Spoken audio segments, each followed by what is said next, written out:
Siku moja baada ya mwenyekiti wa tume huru na mipaka nchini Iebc Wafula Chebukati kusema kuwa alijaribu kushurutishwa na maafisa wa mrengo wa Azimio la Umoja wa Kenya, jina lake Tuju liliibuka, na sasa mkurugenzi mtendaji Azimio Raphael Tuju anasema ana picha za Cctv za makamishna wa tume huru ya uchaguzi na mipaka Iebc Abdigulie na Boya Molu kuwa walimtembelea nyumbani kwake Karen. I want Mr. Chebukati to explain to me and to explain to Kenyans when he came to a secret location to meet with me and what was that discussion about. At least he's talked about where 10 were. What was the discussion when he came to a secret location to see me in Karen? Number 2, I want Mr. Gulie or Professor Gulie and Mr. Molu to explain what they came to do in my house. What was that discussion about? And the drift of that discussion was more of auctioneers rather than commissioners.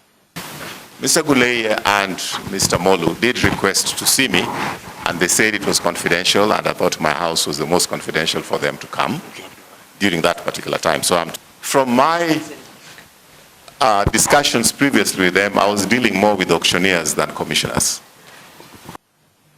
I want them to say they never came to my house. I will make the CCTV cameras available at my house so that those can be investigated by the DCI, whether I'm saying the truth or not. Because to my house, they came. Tuju akikana madai ya Chebukati kuwa alimpa ofa ya kushawishi kutangaza matokeo ya urais kwa faida ya mrengo wa Azimio, akisisitiza kuwa alikuwa anatafuta kushughulikia malalamishi ambayo yalikuwa yameibuka kuhusiana na upatikanaji wa fomu ya 34A. The issue I'd brought up with him was that I'd received intelligence from one of the Iebc officials who complained that some Form 34A were being brought down and they were being replaced by other Form 34A. He was not able to know exactly the location from which this was happening, but he brought it to me once, first time, and I reported this to the DCI, who dispatched officers to have an interview with this person. This gentleman was so terrified, and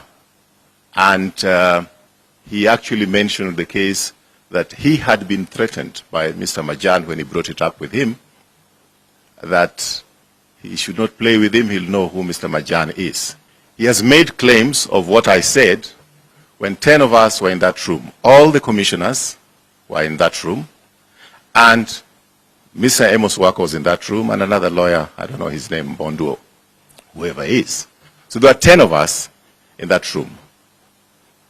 For him to claim that I made some offers to him in front of those 10 is a tara diddle. Is a tara diddle. Petty lie. Katika nakala zake, Chebukati alitaja kuwa Tuju alimtembelea saa 9 usiku. Tuju naye hata hivyo amesema mkutano huo haukuwa saa 9 asubuhi kama alivyodai kamishna wa Iebc. And the meeting which they say took place at 3 o'clock, I like to correct them a little bit. They are suffering from a bit of selective amnesia. It was at 4 a.m.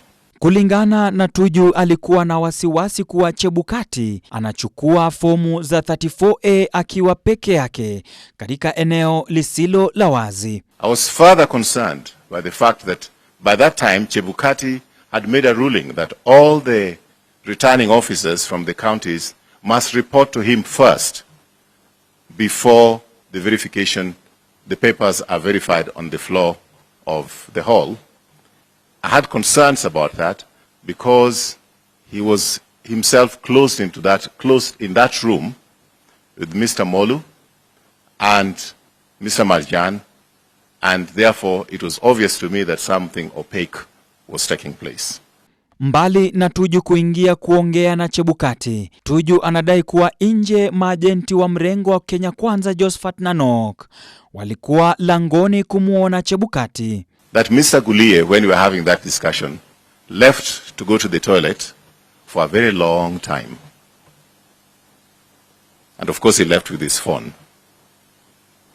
And as we left that room after talking with them, the UDA officials, namely Nanok and Veronica Maina, were at the door waiting for us to leave so that they could get in.